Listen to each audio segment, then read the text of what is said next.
Hey up lads and lasses, Fletch here from Ultimate Halo, and first and foremost, happy Halo days! Damn, that's a good jumper. But I have an idea, what we can all try, something we can all do. Why don't we take Master Chief and put him over here in Fortnite? Yeah? Well, what an awesome idea, right? Well, yes, I mean for me it's a resounding yes on the whole. I mean, I absolutely think it's a fantastic idea, but it's quite surprising how so many of you disagree with an idea of your precious Master Chief being in Fortnite, the evil franchise that's gonna kill Halo. It's quite puzzling, but it's not just by any short measure either. People quite profoundly disagree with this, and on the whole I'd say there's a lot of positive reception, but I've seen a lot of negative. Now this does genuinely perplex me because a lot of people are making out like it's the worst thing since microtransactions, and well, funny enough, this is exactly what this is, but that's by the by. And I shall be doing so in using logic, numbers, which are very interesting numbers at that, we all love numbers, and using some sexy gameplay of our one and only Master Chief. Ultimate Halo. First of all, I am on the grind to 100,000 subscribers, so if you're not subscribed already, which a lot of you are definitely not, please do so, because I'm making lots of other Halo content if you're interested. And also feel free to follow me on Twitter. I've got my hands on the Fortnite Master Chief model, and I'm making SFM artwork with it, so if you want to see more about that, link is in the description. Now I'm sure many of you saw this trailer and were full of excitement, as I was too, and there's no doubt in my mind that this was a great way to get Halo's name out there.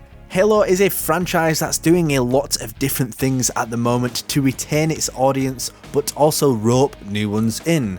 But why exactly is that the case? And I think that's a very important question to start off with. Well, I can only anecdotally tell you that Halo is a franchise that many people say, oh yeah, I used to play that as a kid, Halo was cool. And I genuinely hear that type of discourse online, whether it's from your average Joe or some cool guy, streamer dude playing Apex Legends. You know, a lot of people have that feeling about Halo, that it's no longer as relevant as it once was. It's also no secret that from a statistical standpoint, Halo started to decline after Halo Reach, and was for many reasons. Reach sold well and made $200 million on the first day sales, which at the time was a record for the franchise, and then Halo 4, whilst it sold better on the first day, at 220 million, we all know that the population dwindled quite rapidly after from there. And then we all know the story of the Xbox One and how that launched with the MCC having a poor launch and then down the line having a negative impact on Halo 5 sales. Unfortunately, there are no figures on this, but I think the silence from Microsoft speaks for itself. Now, MCC has had a revival since, which is great, especially with the PC release. But Halo Infinite needs to hit the ground running and capture that population at the start into a great experience. We all know at this point that the game has been delayed until fall 2021, which is the right call, albeit quite disappointing just from a fan perspective of wanting to play it. But at least we know this game shall get the polish that it deserves. But why exactly is it that adding a skin to Fortnite is a part of this solution? Well, my friends, marketing is the word we are looking for. Brand exposure is invaluable to Halo as a franchise at the moment, and even though the delay is slowing speed as to when the fans can play, it will still keep it in the back of their minds as 343 now starts to roll out more content in terms of the coming months. Now for context, Fortnite is a huge game, but exactly how huge is it?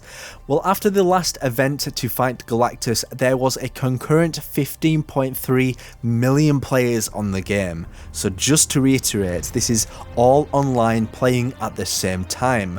For reference, just more than 1 million players played Halo 3 on Xbox Live within the first 24 hours. Now I know times have changed quite a bit since then, plenty more people will have played it offline back in those days because that was the nature of the times, but this shows how much of a colossal game Fortnite is, and these types of crossovers do genuinely encourage players to try out other franchises. Anecdotally, I play Rocket League a lot, and for Halloween 2019 there was a Stranger Things crossover. Personally, I don't care too much for watching television, but after I played it for quite a while, I enjoyed the new map and the theme. I had the itch to try it out, and lo and behold, it's now one of my favourite TV shows. This is the power of cross-franchise marketing. You can even see that Activision has decided to keep Warzone alive from Modern Warfare because it's been so successful, and they admittedly confirmed it's a valuable marketing asset for Call of Duty Black Ops. So with all of this said, I hear some people out there saying, I don't want these Fortnite kids ruining my Halo. First of all, my Halo it's everybody's Halo. Anyone can play it, but come on, mate. Look at the marketing material that's been published over the years, as well as plenty of merchandise. You have things such as Mega Constructs, the Halo Spartan Field Manual, which was targeted at kids and young teens, Nerf blasters, and just a hell of a lot more. Halo, whether you like it or not, is going to appeal to a younger demographic to ensure its long-term success. Yes, we may have played Halo as a kid and it may have been viewed as mature back then, but it's just not that simple anymore. Halo absolutely was a product of its time, and the people who play video games have changed. It's diversified, meaning that 343 now have to change the norm of how Halo is put out there to be marketed. So for anyone who's bummed out about Chief in Fortnite, just remember it's only a skin, and if you want Halo to succeed, it's hard to disagree with the numbers. Fortnite is a great brand awareness tool to help fans ensure the franchise has the exposure it needs. And that is all for today, lads and lasses. What's your opinion on this? Do you still think it's a bad thing? Have you picked the skin up? Let me know in the comment section down below, and I will see you next time on the one and the only Ultimate Halo. Subscribe now to Ultimate Halo for more unfriggin' believable Halo content.